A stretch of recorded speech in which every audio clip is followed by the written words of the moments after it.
Before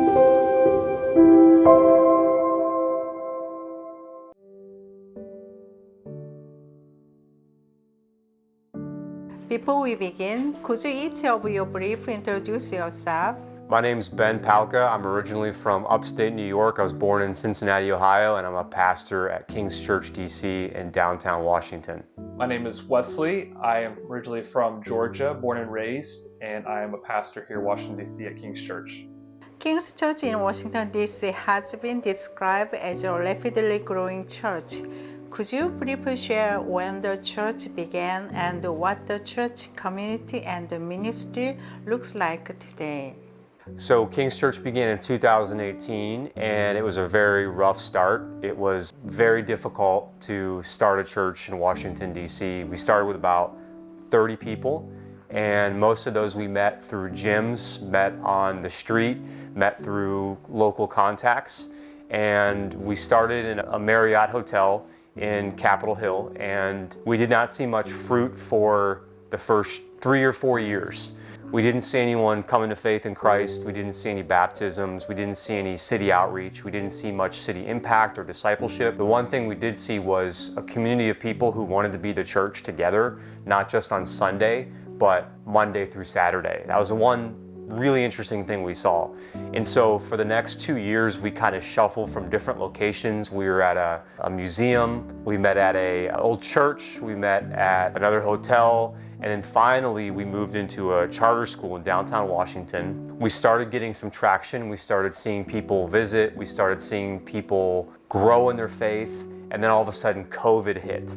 And that's really where the story begins for our church. We're the only church that stayed open in Washington, D.C. indoors in 2020.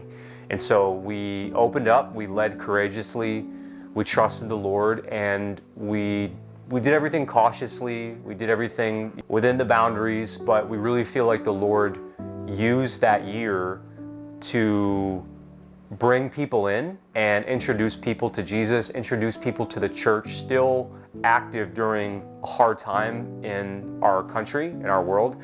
And we started seeing the church blow up. Hundreds of people started coming. We started seeing people trust in Jesus. We started seeing baptisms. We started seeing discipleship kind of take off, small groups form. And during that season, we grew. It felt like every 3 months we doubled. And today we now meet in downtown Washington, about 4 blocks from the White House, about 700 people. We've seen over 250 people get baptized in the last 5 years. Most of them newer believers, lots of discipleship happening, lots of just exciting things happening. So it's a little bit about the history of the church and where we are today. I mean, the thing that just sticks out about our story is it wasn't easy. And we didn't see fruit immediately, so there's a lot of trusting the Lord, a lot of patience over time to really believe that God is at work even when we don't see Him. And I think that's really the testament to the first few years of the church, is that He was providing for us, He was working when we didn't see it, and even at times when we thought this was going to fail, He was sustaining us. And through that, it really gave us the faith and the courage to lead from a place of conviction that this is what God has called us to do. These are the people that we want to serve. And he worked. And it really was a kind of a revival. That's the best way to describe it. It was like a mini revival happening really from 2020 all the way till now. Just the amount of people who are coming and experiencing the grace of our Lord Jesus Christ. So just an amazing testament to the faithfulness of God over those years. And what we see now is just the small groups, the amount of people serving, the amount of people invested in the life of the church, how people are just wanting to continue the mission of God here in DC. It's remarkable to sit back and see how He was there even in the beginning when it was really hard. Recently, King's Church has seen more young people attending, and a particular young man seems to be coming to church. From your pastoral perspective, why do you think a young man and bring down to church today? In a lot of churches, you do see that there are not a lot of men active, particularly young men, in the life of the church. I think it actually starts with the culture itself. I think kind of the freedom that the culture promises to men, the purpose that culture promises to men is failing, and they're realizing that. They're not finding purpose in kind of the identity that culture calls them to, the purpose that culture may call them to. So they're looking for something more sustainable. They're looking for something transcendent. They want to look for something eternal. And that's what obviously Christianity has to offer, a place where you can lead conviction, sacrifice with purpose as God has called men to lead. And so I think in one sense, it's like people are not finding it, or men are not finding it in the culture, and so they're looking towards other things. And as a church, what we really felt like made King's Church is that we're going to have courageous leadership, and we're just going to preach the Bible with conviction. We're going to say what it says, we're going to say it truthfully, and we're going to be a place where people can come. They can be challenged to grow in their calling and the purpose that God has put on their life. And I think men are really drawn to that. I think just the simple fact of like, we're going to care for them, we're going to preach, and we're going to bring in opportunities for them to meet other guys. It's kind of the catalyst for why a lot of young men started coming to the church. I think the world removed in the last 10 to 20 years in particular, truth, purpose, brotherhood, and a vision for masculinity. And I think the church offers that, if done well. It offers truth, it offers purpose, it offers a true brotherhood, and it offers a true picture of what masculinity is, not passive and also not chauvinistic or domineering. The way of Jesus is both humble and bold. So yeah, I think those things are compelling to young men, whether that's from all sectors of society. I think that's compelling. When young people come to church today, what kind of questions or struggles do they bring with them? How central are questions about identity and the meaning in their lives? I think young men in particular are struggling with sexual purity. I think that's a huge piece of our culture, is that everywhere you look, whether you get on social media, whether you get on Twitter X, whether you're watching TV, sex is in our face. And so I think a lot of young men are getting desensitized young and believing lies about what sex is early on. And so that's a big question that we get, and also a big struggle that men have in particular, and women as well, is what kind of life has God called me to, and what does personal holiness look like? And why is that good? Why is this a good thing rather than a restrictive thing? So I think that's one. Identity is interesting. Traditional culture tends to say you are who your family says you are. You're the role, you're the husband or the wife or the son or the daughter. This is who you are, and how you perform in that role is who you are. And I think non-traditional society, more progressive society, is saying the dream version of you, or the career-oriented version of you, that's who you are. You go invent yourself. And how you perform in that world is who you are. That's how you're doing. I think the gospel is essentially saying two different things from those things. The gospel is saying you can receive an identity that has been bought for you by the blood of Christ. You're a child of God. You're a beloved, adopted son or daughter of God. This is something you receive, not achieve. You don't achieve it in the traditional sense of being the perfect son or the perfect husband, and you don't achieve it in the non-traditional sense of being the perfect employee or the perfect innovator or creator. You actually receive this identity. It's from the grace of God. It's from what Jesus Christ has done. And that's a whole different paradigm. So I think when they discover that, this is a stable identity. This is not something I have to work for. Because everything else is saying in the world, work, achieve. The gospel is saying, receive. So yeah, I think, to say what he says, I think the biggest thing is right now, particularly young men and young women in our city here culturally, they are told they have to invent themselves. Like their identity is found in what they can achieve and what they can do. And what that creates is just a lot of loneliness, a lot of anxiety underneath the high performance, and a lot of maybe even distrust, who am I, and are people going to receive me for who I am? And so I think that's where not only the gospel comes into play, as has been said, that we receive an identity that we're loved, known by Jesus Christ, but I think it also shows how the church can step in when people are lonely, when they feel like the world's on their shoulders, to show them it's not, it was on Jesus' shoulders for you, and you can actually become part of a family, you can become part of something bigger than yourself. And I think that's where the church really comes into play to help people who are struggling with that question. What role do you think the church community plays in the life of young people today? How does the Christian message speak into their search for direction and hope? So I think just even talking about loneliness in general, the church reminds us that we're saved into a people, right? We're not just individually, when we receive the grace of God, that we become believers, but we're part of something bigger than ourselves. We're part of the community, and that's really important. So we put a lot of emphasis on being known, being a part of the community, and that gives us an eternal hope. That gives us the something bigger to live for than just ourselves. And so I think that it starts there. I think if you think about John 13, right? Jesus says, the world will know that you're my disciples by the way in which you love one another. So when people feel that they're part of something like that, that gives them that hope in their day-to-day lives. That gives them the courage and the direction to say, like, I'm living for something bigger than myself. And so a lot of the emphasis we put on at King's Church is be a part of a community. Don't try to live a Lone Ranger Christianity or live on your own the Christian faith, because you're not meant to do so. And I think that really helps people in the city. Yeah, social media. Every young person is essentially on social media. And I think social media is both entertaining, it's a dopamine hit, something you can do to be self-sufficient, to be entertained on your own, but there is a trade-off of that, is that it isolates people. And it's harder for people to be a community, to have one sole purpose. And I think church, if done right, if the gospel is the center, if community is the byproduct of that, young people want to be part of that. They want to be part of being known and knowing others, and that's a big fruit we've seen as a church.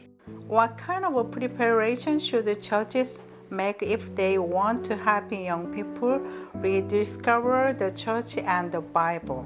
I think it's learning their language, it's learning their culture. You don't have to be an expert at it, but I think learning their world, learning their new words, learning what's driving them, and then learning their cultural hopes and dreams. I think that's really important, and then helping them to see how the gospel enters into that and addresses that. That's been big for us. Every generation has its own specific culture. It has its own specific subculture. So we can't say that our generation has come to the top of the mountain and has reached the cultural zenith. I think it's being humble enough to say each culture, each generation has different things that make them tick, and then learning those, and then thinking about how does the Christian faith, how does faith in Jesus speak to those aspirations, hopes, and dreams. And I think one thing I think we've learned about kind of the younger generation too is that they are hungry for truth, as we said earlier. And I think that's really important to know that, like, they're not looking for a watered down message. They're not looking for something that just makes them feel good and pats them on the back. They want to hear the truth of God's word. They want to hear it clearly and with conviction. I think that's just something that kind of tapping into that they're hungry for something substantial. When their world feels very much not like that, with the kind of rise in technology, social media, kind of the problems we talk about with loneliness, anxiety. So I think they just want something really stable and substantial and deep. And so just being faithful to preach the Bible. I know it sounds so simple, but it's such a big part of it. Clarity is such a big point, because the culture is so afraid to take a side often because they don't want to offend someone. And so when we're direct with love, truth and love, people respect that. Even if they don't agree, they want clarity. And we've found that being clear on where the Bible is clear is not only loving, but it's actually something that's helpful for people, and that they respect that. Even if they disagree with it, they respect that they've taken a stance and they're sticking with it, even if it offends people. Not that we'd want to offend people, but it's respectful. So, and it's respectable. Korean immigrant church often have strong ties to their communities and bring together first, second, and third generations. However, there are differences in culture, communication, and expression of faith between these generations. What advice would you offer to Korean immigrant churches as they seek to connect with and pass on faith to next generation?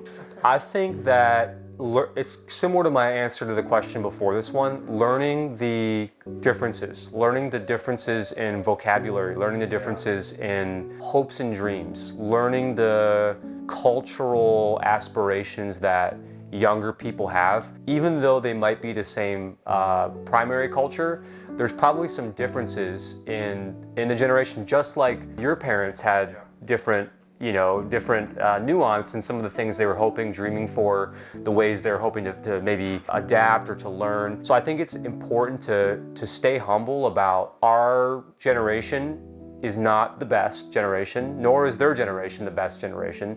Every generation has pros and cons, and learning what makes them tick, and learning to respect the differences, and also to think about how does the Christian faith speak specifically to where they're at. I mean, that's really how I'd start my answer.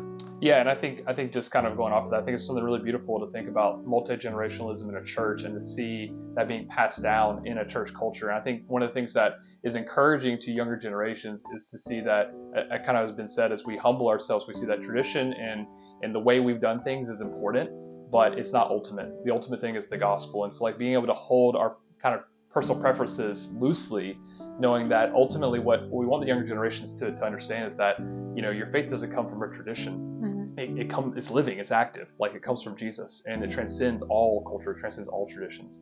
I think in general too, just really trusting that the Lord is working in a generation. Don't be afraid to call them up, like to identify leadership and to call leaders up and to really challenge them to step up and to help take the mantle for the next generation of Christians within their church. And again, I think that goes back to another saying of like, you know, unity matters more than uniformity. It may look different than it did the generation before, but still challenge and encourage and believe that God is going to raise up leaders in the next generation to lead the church. And I think that's just a beautiful thing that we're even seeing now of a generation below us and seeing God working in the lives of those that it may look different, but God is calling them up to lead the church. And we want to invest in that. We want to empower that. We want to get behind that 100%. I think one thing that's really important is making a distinction between what's biblical, timeless truth and what's cultural preference. And sometimes we can move what's actually cultural preference over to the biblical truth category and fight for it and demand conformity to it when it's actually more of just a cultural preference. What we need to fight for, what we need to hold the line on is the biblical truths, the timeless truths that every generation should submit themselves to and cherish and love and obey. If you could share one message with the young people today who are searching for meaning and direction in life, what would it be? Meaning over momentary pleasure. You want to find meaning, you want to find purpose, you want to find faith. And I think and believe that meaning, purpose, joy, fellowship, all those things comes from knowing God, knowing who you were created for. You were created to walk in the cool of day with the Lord. And when someone gets that, when someone embraces that and experiences that, meaning begins to be a reality in their life. Purpose begins to be a reality in their life. So that's what I would say is true meaning comes from the place we least expect. It comes from faith in Jesus Christ and walking with Him in the cool of day. That's a great answer. I would say very similar to the questions we have, the longings we feel in our soul, the flaws that young people probably feel, the pressure they feel to perform or to be someone.